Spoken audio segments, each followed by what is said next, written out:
Good day mga idol, for today's videos no. So gagawin ko ng video ang aking bahay. So actually po mga idol, natapos na po itong aking bahay. So tiles na lang po ang kulang no. So nung una po mga idol, so kunti lang po talaga ang aming pirang naipon para sa pagpagawa ng bahay. Kaya nakapag-desisyon ako mga idol na project na lang para pag susunod kung may pira idiretso na lang sa bahay, kasi pag hindi mo sinimulan mga idol, so wala talaga mga idol. Kung hindi mo sisimulan yung pira na para andon, so mababawasan. Kaya yun, nakapag-desisyon ako mga idol na simula na lang para kung may sunod na pira, so doon na naman i-project sa bahay. Kaya mga idol, so napagawa na kami. So unti-unti nang tumayo ang aming bahay. So ito po yung bahay mga idol. So may sukat po ito nung lapad na 24 feet. Tapos yung haba niya ay 38 feet po yung haba niya mga idol. So araw-araw po mga idol, so napagastos din tayo no. So ganoon talaga ang paggawa ng bahay. So malaki talaga yung gastos.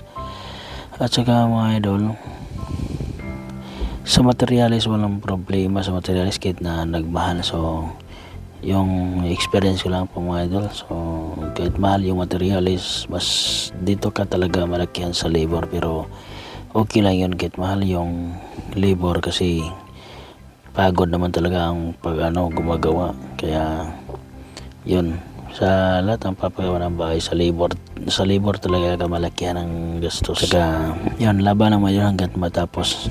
So kaya yun, pero nung una talaga mga idol is nagsagutan pa kami ng asawa ko, kasi gusto niya na mag-ipon ng pira hanggat na mapaggawa kami ng bahay para isahan lang. Pero ako, nagdesisyon talaga ako na mapagawa ng bahay mga idol, kasi pag nasimulan mo na mga idol, tapos yung pira na makikita, so diretso na naman sa bahay. Kasi pag hindi, mabawasan talaga yung pira na paraan doon, kasi may mabibilin ka nun. So may pinagawa ka, so may tatapusin ka mga idol. So ganun mga idol, yung itong bahay na ito mga idol, so sa buong katawan lang po mga idol, so naubos namin mga 500 plus yung naubos namin. At saka ito yung kuan mga idol, kasama na po yung libra.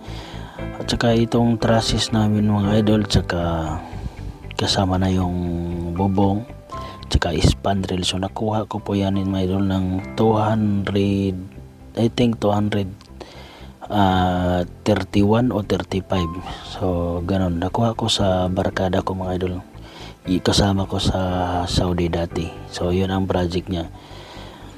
Tsaka yan mga idol, so itong bahay ito mga idol, so natapos to ng mga 3 buwan bago siya, patapos na siya.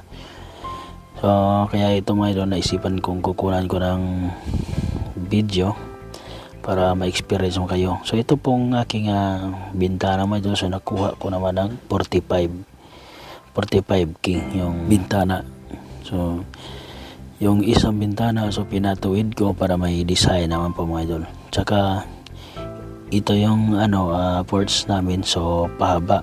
So ganon ang ginawa namin, yung decide ko na palapad para kung may mga motor o kuan, dyan ang ipaparking mga idol. Tsaka mangarap lang tayo mga idol, so matutupad din yan, basta samahan lang ng pagsisikap. Tsaka siyempre di mo makalimutan na mag-pray lagi para ibigay kay Lord yung pinangarap mo. At dito mga idol, sa loob naman, so yan, natapos na po yung finishing. So kung may 500,000 ka na po mga idol, so ganito na po ang loob ng bahay mo. So may finishing na. So yan, may finishing na po. At siyempre may trusses na po. Pero depende po yan sa laki ng bahay po mga idol. Kung medyo maliit lang ng konti, so yan mga 600 simulan, patapos na yan. Tsaka may bubong na din, depende po sa laki ng bahay. At saka kapag magpagawa ka ng bahay mga idol, so kailangan mo nang ikutin mo na yung mga nagbibenta ng materialis kasi hindi po sila parehas ng presyo mga idol. Meron ding mura, mura ng konti, tapos maganda din yung quality. Meron ding medyo mahal, pero siyempre mamili ka ng medyo mura ng konti kahit na bagsak ng piso, so malaking tulong na rin yung mga idol kung may diferensya piso o dos. Yan. At dito pong bahay po mga idol, so ako lang po ang gumawa ng plano nito. So ako po ang nagdo-drawing po mga idol. Hindi naman tayo masyado marunong sa pag-drawing, pero pag-layout ng bahay po mga idol, so meron din tayong maitulong na design. Mas maganda sarili mong design mga idol ang gawa kaysa mga engineer. Ako po hindi po ako engineer, pero marunong din ako mag estimate ng materialis sa bahay po, kasi yun po ang gawa namin sa Middle East, ang pagbabasa ng plano. Tsaka dito mga idol, nakita niyo mga idol, nagpalagay po ako ng kisame, so pinsan ko po ang gumawa, so nakuha namin ng 90,000 mga idol. So pagpagawa ng kisame mga idol, huwag kayong basta-basta na paggawa, so kailangan talaga mga idol na patignan nyo sa iba kung mura ba, kasi dito mga idol sa aking kisame may tumitingin dito, saka siningil ako ng 120. Hindi pa Coblight, hindi ganyan, puro plain po mga idol. At saka siyempre naano natin yung ating pinsan, so nakuha ng 90, saka kasama na rin ang Coblight, at saka sulit ang pagpagawa kasi 1.5 na yung layo. Kasi iba kasi standard is 2 by 2 po ang nila standard sa layo ng materialis. Siyempre Coblight yan, mabigat, so kailangan mo talagang hindi masyadong malayuan. Kaya yun, sa pinsan ko binigay 90 lang, so nakapumura ako ng konti.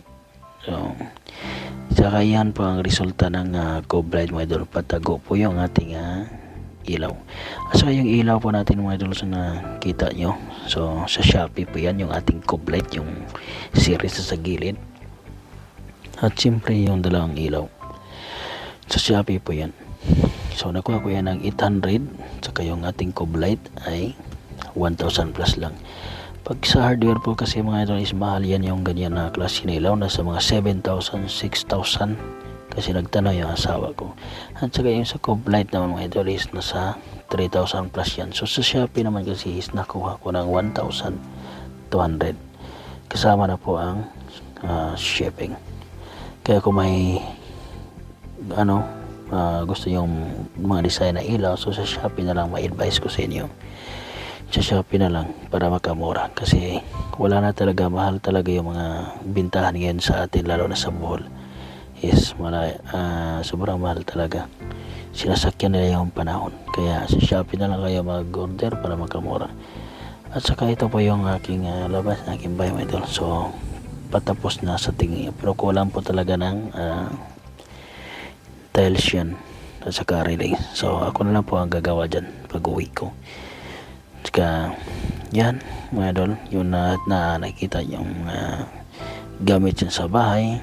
So like air cooler, saka yung ating sounds sa lagayan ng mga plato, saka yun yung mga yung iba dyan sa katas ko po ng aking pag-vlog yun sa YouTube. Kaya malaki ring tulong ang pag-vlog mga idol. Para tips ko lang mga idol, ibili nyo mga gamit para may makita kayo sa yung pinaguran na pag-vlog. Kung makasahod kayo, di bali kunti-kunti, at least maiipon din yan. So yan lang po mga idol. So yun nakikita ng loob ng bahay ko. So halos sa Shopee po yan, kasi medyo mura lang po sa Shopee talaga. Kasi pag bumili ka, mahal talaga dun. Mahal talaga pag nasa mga hardware o bentahan. Sa Shopee is magamura ka.